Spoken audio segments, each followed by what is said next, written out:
Como provar, logicamente, que Deus é dominador? Nós temos que entender que verdade não é só aquilo que não pode ser rebatido ou refutado, mas, segundo Santo Tomás de Aquino, a verdade é pura e simplesmente a adequação do nosso intelecto ao ser das coisas. E por que ser das coisas? Porque é uma expressão personal, já que o mundo por si só não tem vida, não tem inteligência. A terra não tem inteligência, as pedras, a água. Na verdade, a água tem uma coisa que se chama memória nemática, mas isso aí é outra coisa, isso aí já é nutrição. A realidade, né, o universo, estou falando das coisas que não têm vida, que não têm alma, né, como as rochas, o céu, enfim, as paredes. Como mostrar que o universo necessariamente é sustentado não por uma mera inteligência, até porque a inteligência não é cega, ela necessita ser guiada pela vontade. A lógica explica isto, tá? Ou seja, o pessoal que fala, Deus é uma energia, tipo assim, é um puro design inteligente. E depois ele não faz nada porque ele não é pessoal. Como provar logicamente que Deus é dominador? Porque no Apocalipse, nosso Senhor Jesus Cristo diz que não temas, João, eu sou o primeiro e o último, o início e o fim de todas as coisas. Ou seja, pegando a carta de São Paulo, que diz que em Deus nós cremos, vivemos e somos. O que São Paulo quer dizer aí? Que Deus, ele é classificado como onipresente, por quê? Porque ele é a própria realidade. Ponto final. Como é que a gente prova isso? Como é que a gente dá um fundamento? Teologia, Bíblia? Não. Ironicamente, Deus, ele é tão profundo, tão imposto na própria realidade que ele sustenta, lembrando que ele não é externo à realidade, ele é a realidade. Você não entendeu ainda não? Deus, ele é tão assim necessário, tão gritante, que pela pura lógica nós deduziríamos que, pela lógica humana, que nós teremos que estudar pra caramba, que nós teremos que ler a Bíblia de trás para frente, o catecismo, o Código de Direito Canônico, as fontes católicas, né? Ou então o protestante, né, que ia ficar só com a Bíblia, olha lá, né? De 7 livros a menos, mal traduzida para caralho e sem o magistério. Deus, ironicamente, ele não é conhecido por uma doutrina. Como assim, Vinícius? Você está pregando heresia? Não.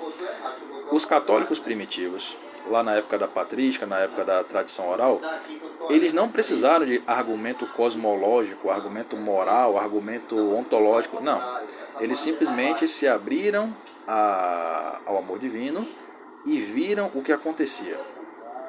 Ou seja, para você se converter verdadeiramente, não é uma questão de pregação, você tem que perder o dedão do pé, não. Você simplesmente se abre ao amor divino e vê o que acontece. Em que sentido? Você é um pecador e pelo seu pecado, que tem gravidade infinita perante uma ordem infinita colocada por um Deus infinito, essa pena só pode ser revertida por uma pessoa infinita, que é o próprio Deus. Ou seja, pela pura lógica, você não vai converter as pessoas, por quê? Porque as pessoas estão em estado de pecado e a única pessoa que pode realmente converter isso é o próprio Deus. Por quê? Porque ele é infinito. Pela pura lógica. Você que está querendo converter os outros, sabe? Pela pura argumentação, né? Os ateuzinhos, manda esse pessoal tomar no cu, cara.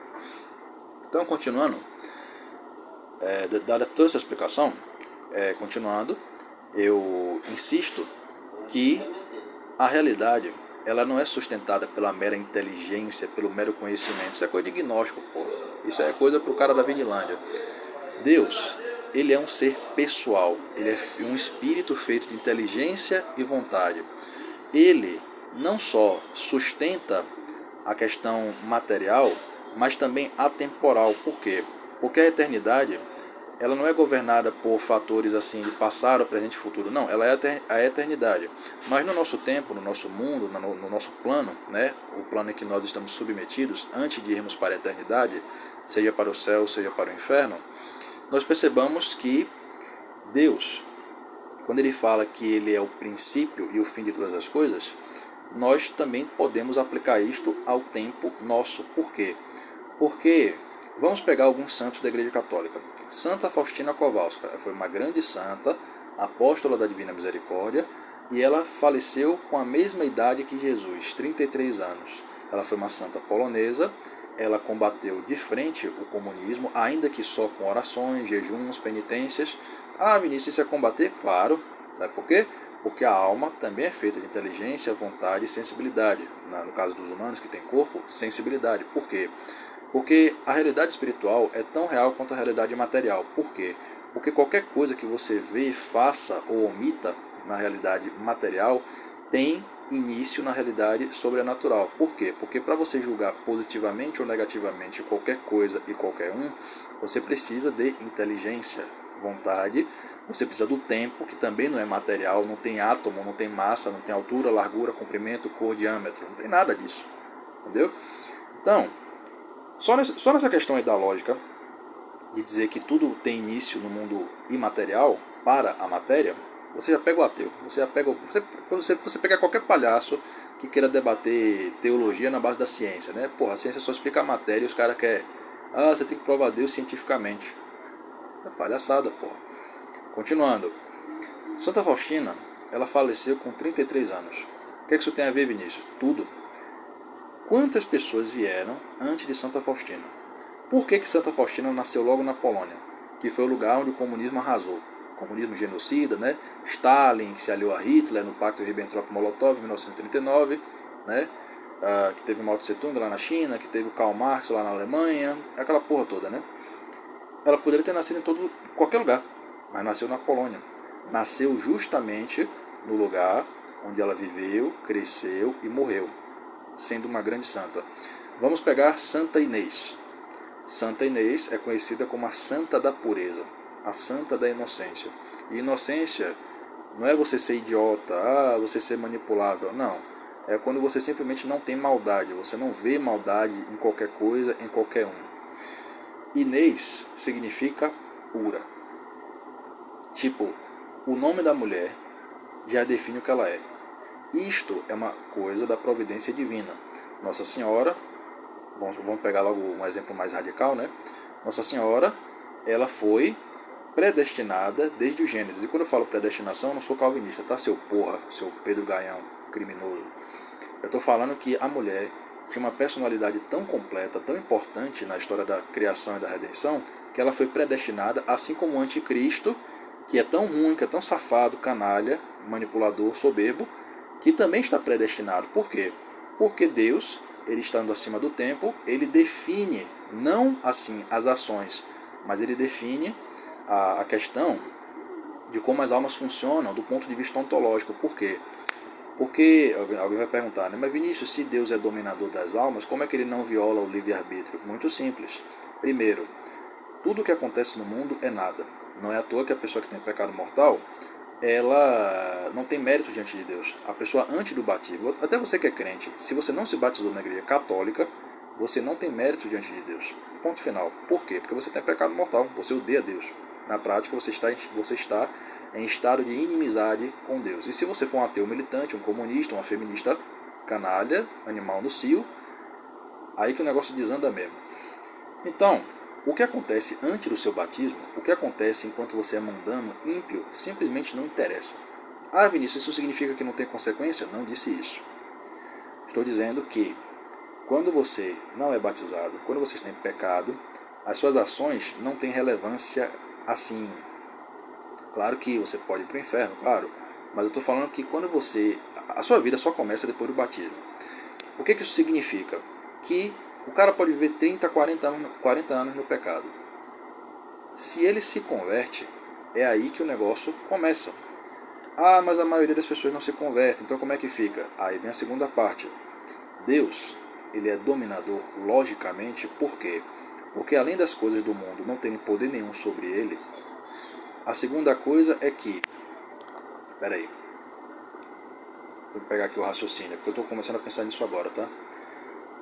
A segunda parte do argumento é que Deus, ele é tão poderoso na escala tanto atemporal quanto temporal, que quando o anjo fala diante do demônio, né, em uma visão de Santa Brígida, quando ela foi ver o julgamento de uma alma, o que o anjo falou?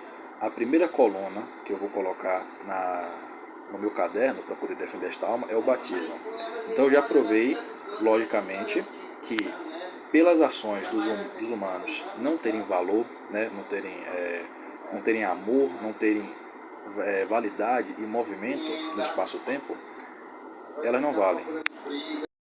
Então, a segunda parte do argumento é que, independente de quanta maldade acontece, você perceba que a apóstola da Divina Misericórdia foi uma só, ou seja, o comunismo estava arrasando tudo. E Santa Faustina foi a única santa mesmo, que conseguiu recuperar a situação. Ou seja, Deus, ele é dominador por si próprio.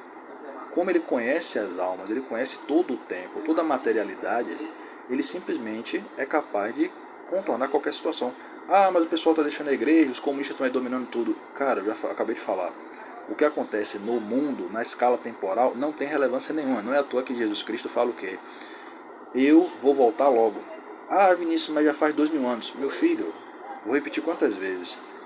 2000 anos para Deus é nada. Por quê? Porque tudo que os homens façam, pelos próprios homens, pelo mundo, pela causa puramente temporal, não tem relevância. Ah, mas as pessoas estão morrendo, estão sofrendo. As pessoas que estão morrendo e estão sofrendo são as pessoas que alimentam isto. E mesmo quando a pessoa é inocente, ela não é inocente perante Deus, ela tem seus pecados. Então quando Deus permite guerra, permite fome, as pessoas pura e simplesmente merecem. Não porque nós sabemos o que elas fizeram, mas porque Deus sabe.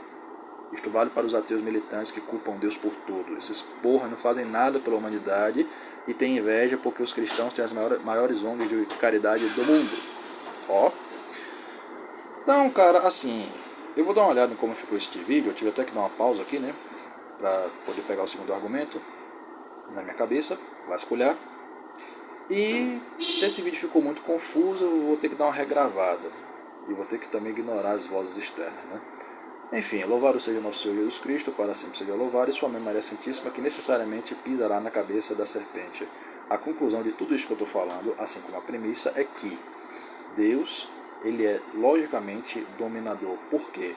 Porque nada foge ao seu controle, ainda que para nós não faça sentido. Por quê? Porque a questão aqui não é entender, é obedecer. Valeu.